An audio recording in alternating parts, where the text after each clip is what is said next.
জামাতের আমির ডাক্তার পিনাকি ভট্টাচার্য আজকে একটা প্রেডিকশন অর্থাৎ ভবিষ্যৎবাণী প্রসব করেছেন ফেসবুকে।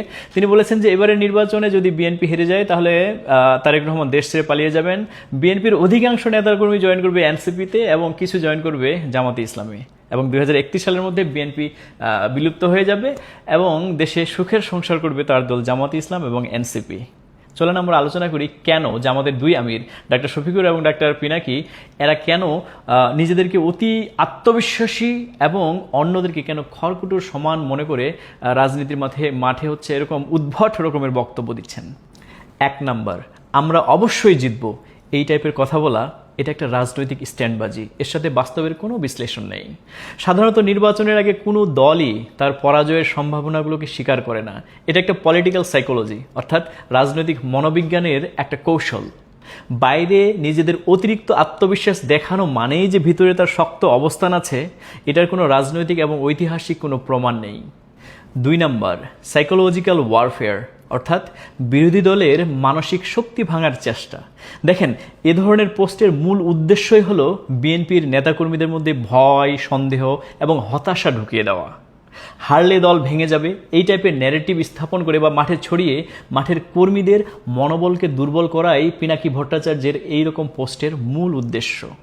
এটা কোনো বাস্তব ভবিষ্যৎবাণী নয়, বরঞ্চ এটা একটা বিএনপির নেতাকর্মীদের উপর মনস্তাত্ত্বিক চাপ সৃষ্টি করার একটা বৃথা চেষ্টা মাত্র। এটা পিনাকি ভট্টাচার্যও জানে। 3 নাম্বার, নির্বাচনে হেরে গেলে বিএনপি বিলীন হয়ে যাবে।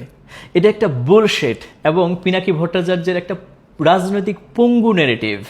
দেখুন, বাংলাদেশ কিংবা বিশ্ব এর আগে বহু বড় বড় রাজনৈতিক দল বহু বড় বড় ব্যবধানে নির্বাচনে হেরেছে, কিন্তু তাদের ভেঙে পড়া কিংবা বিলীন হয়ে যাওয়ার রেকর্ড খুবই কম।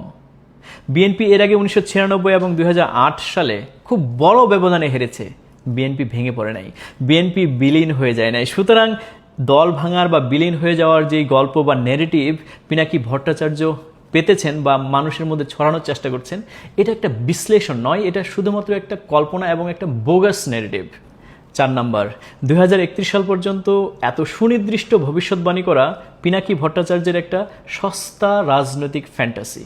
দেখুন, 2031 সালে কে কার সাথে জোট করবে, কে কার সাথে মিলে রাজনীতি করবে, কে কোথায় যাবে, এত ডিটেইলড ভবিষ্যৎবাণী করা রাজনীতিতে শুধু অবাস্তব নয়, একটা অসম্ভব ব্যাপার। যেখানে এনসিপির মতো ছোট্ট একটা দল 15-20 দিনে 15-20 বার তাদের অবস্থান বদলাইতে পারে, সেখানে পিনাকি ভট্টাচার্যের এরকম 2031 সালে সুনির্দিষ্ট ভবিষ্যৎবাণী করাটা একটা বোগাস এবং সস্তা একটা ন্যারেটিভ স্থাপন করা ছাড়া আর কিছুই নয়। দেখেন, রাজনীতি চলে ঘটনার উপরে, প্রেক্ষাপটের উপরে, সংকটের উপরে, অর্থনীতির উপরে এবং আন্তর্জাতিক প্রেক্ষাপটের উপরে, রাইট? তাহলে শুধুমাত্র ফেসবুকে এরকম সস্তা সুনির্দিষ্ট প্রেডিকশন করা এটা পিনাকি ভট্টাচার্যের একটা উদ্দেশ্যমূলক এবং একটা সস্তা রাজনৈতিক ফ্যান্টাসি। 5 নাম্বার, পিনাকি বলেছে 1 সপ্তাহেই ইতিহাস ঘুরে যাবে। দেখেন, এই টাইপের বক্তব্যগুলো হচ্ছে সিম্পলি একটা ভয় এবং উত্তেজনা তৈরির একটা অপকৌশল মাত্র।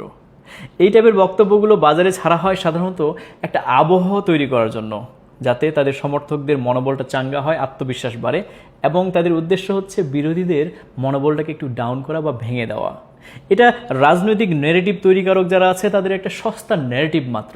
সুতরাং বিএনপির প্রত্যেকটা নেতাকর্মীকে আমি অনুরোধ করব যে এসব সস্তা ন্যারেটিভে, রাজনৈতিক ন্যারেটিভে আপনারা বিচলিত হবেন না।